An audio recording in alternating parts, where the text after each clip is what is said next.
నేపాల్‌లో ఎంత దారుణమంటే, వీళ్ళు శవాలను కూడా వదలడం లేదు. ఆ మృతదేహాల మీద ఉన్నటువంటి బంగారాన్ని ఏ విధంగా దోసుకుంటున్నారో చూడండి.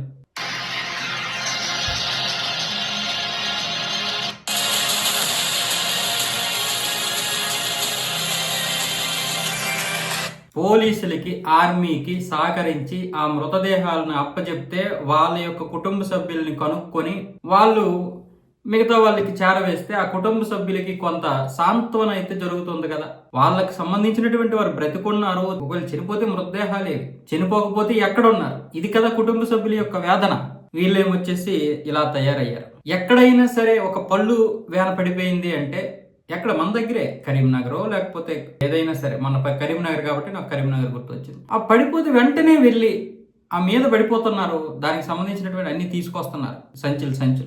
కానీ ఆ యొక్క డ్రైవరు క్లీనర్లు అందులో ఇరుక్కుపోతే కనీసం సహాయం చేయలేటువంటి పరిస్థితి మన దగ్గర చూసాం. అంటే పాకిస్తాన్లో అలా చేస్తున్నారు అంటే ఓకే, కానీ మన దేశంలో కూడా అదే విధంగా తయారయ్యారు. ఒక పాలు వ్యాన్ ఒలిగిపోయింది, పాలు వ్యాన్ బాల్తో పడితే పాలు, నూనె వ్యాన్ బాల్తో పడితే నూనె అంటే పోనీ ఎలాగో భూమిలో కలిసిపోయి వేస్ట్ అయిపోతున్నాయి కాబట్టి వీళ్ళు పట్టుకున్నారు అనుకోవచ్చు. కానీ యాపిల్ పళ్ళు పడిపోతే పాపం ఆ వ్యాపారికి ఎంతో నష్టం వస్తుంది. మీరు కూడబెట్టి పోగేసి ఒక దగ్గర ఉంచి ఎవరికైనా యాక్సిడెంట్ అయితే వాళ్ళని ఇమీడియట్లీ హాస్పిటల్కి తీసుకెళ్లే ప్రయత్నం, అంటే అంబులెన్స్కి ఫోన్ చేస్తే చాలు, మనమేం ఆసుపత్రికి తీసుకువెళ్లాల్సినటువంటి అవసరం లేదు. అలా అంబులెన్స్కి ఫోన్ చేసి ఆ విధంగా వ్యాపారస్తులకి ఆ యొక్క అక్కడ ఉన్నటువంటి ఆ డ్రైవర్లకి క్లీనర్లకి సహకరించాల్సింది పోయి మనం చేస్తున్నది ఏంటి?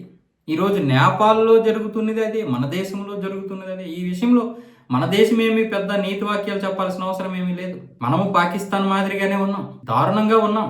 మనలో ఎక్కడ మానవత్వం అనేది ఆ విషయంలో కనిపించడం లేదు. ఆ రోజు కరీంనగర్ ప్రాంతంలో ఎక్కడో ఆ వ్యక్తి అందులో ఇరుక్కుపోయాడు.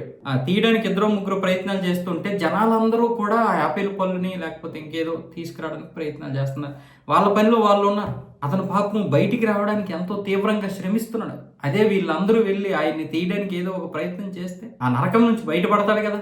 ఏం దారుణంగా, ఎంత దారుణంగా ఉన్నాం మనం.